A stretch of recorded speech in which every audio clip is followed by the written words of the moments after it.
Hey guys, what's up? In this video, I'm going to tell you everything that you need to know about this book, The Psychology of Money by Morgan Housel. You are going to walk me through an entire book in just 5 minutes?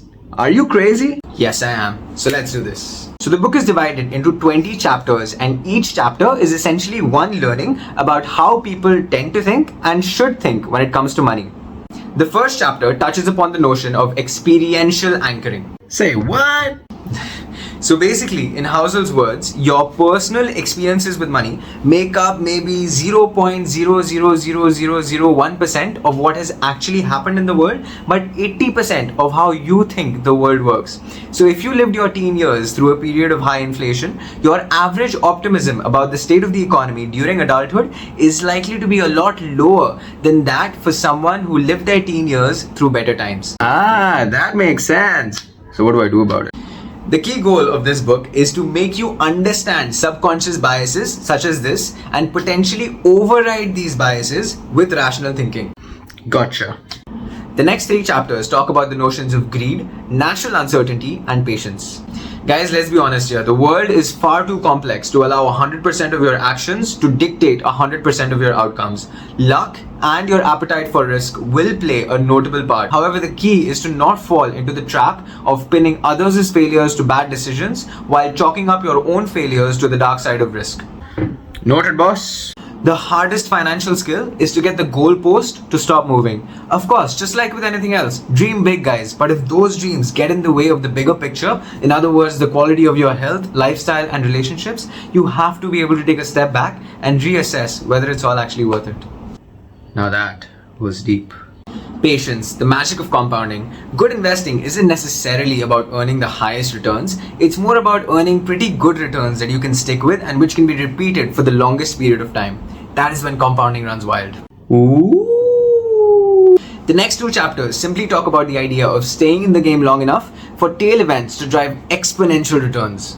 Let's break this down. So if the median analyst forecast for a stock is that it will go up 10% in the next 3 months, and you've invested knowing that if the increase is actually anything 9% or lower, you will actually have to sell your car to finance the position, your margin of safety is just 1%, and frankly, you're digging your own grave. However, if you've kept a margin of safety of 7% and the stock falls 5%, you're still in the game and can cash in when one of your stock picks unexpectedly rises 50% in the next 3 months. Now that's what I'm talking about. Napoleon's definition of a military genius was a man who can do the average thing when all those around him are going crazy. What a legend.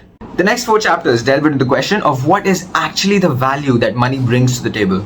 Controlling your time is the highest dividend that money pays. That ability to wake up in the morning and say that I can do whatever I want today, that is the highest form of wealth.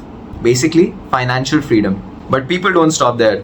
People tend to want wealth to signal to others that they should be liked and admired. But in reality, these other people, they often bypass admiring you. Not because they think your wealth isn't admirable, but because they use your wealth as a benchmark for their own desire to be liked and admired. They don't like you. They just like your money.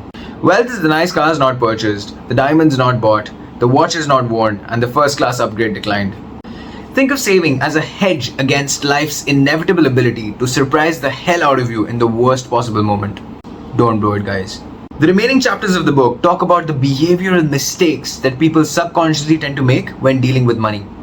What's often overlooked in finance is that something can be technically true, yet contextually nonsense. For example, renting your home is usually a better financial decision than buying it outright, but people prefer the security and stability that comes with owning your own house. A trap that many investors fall into is what Morgan calls historians as prophets fallacy, an over-reliance on past data in a field where innovation and change are the lifeblood of progress. So I need to evaluate the past, but never take it as gospel. Got it. Look who became smart. Excuse me, but I was always smart. Whatever gets you up in the morning, buddy. We need to accept that over the course of our lives, we are going to change a lot. And so there needs to be enough margin for error on our money to accommodate such changes. Sunk costs, anchoring decisions to efforts of the past that can't be refunded, are a devil in a world where people change over time. They make our future selves prisoners of our past, different selves. It's the equivalent of a stranger making major life decisions for you. Yeah, now that's creepy. Like everything else, successful investing demands a price. But its currency is not dollars or cents. It's volatility, fear, uncertainty, doubt, and regret. All of which are easy to overlook until you're dealing with them in real time. The trick is convincing yourself that the market's fee is worth it. That's the only way to properly deal with uncertainty and volatility. Not just putting up with it, but realizing that it's an admission fee worth paying. There's no guarantee that it will be. Sometimes it rains at Disneyland. But if you view the fee as a fine, you'll never enjoy the magic. To get to the destination, I have to take the road there. Got it. The last thing that I want to touch upon is the seduction of pessimism. If a smart person tells you that they know of a stock that's going to rise 10x in the next 1 year, chances are that you'll write them off as full of nonsense. But if someone who is full of nonsense tells you that a stock you own is going to collapse because of an accounting fraud, chances are you're going to clear your calendar and listen to their every word. Self-belief can get you places that haven't even been put on the map yet. Think optimistically, consider rationality, but act human. That's all for this video, guys. I'll see you in the next one.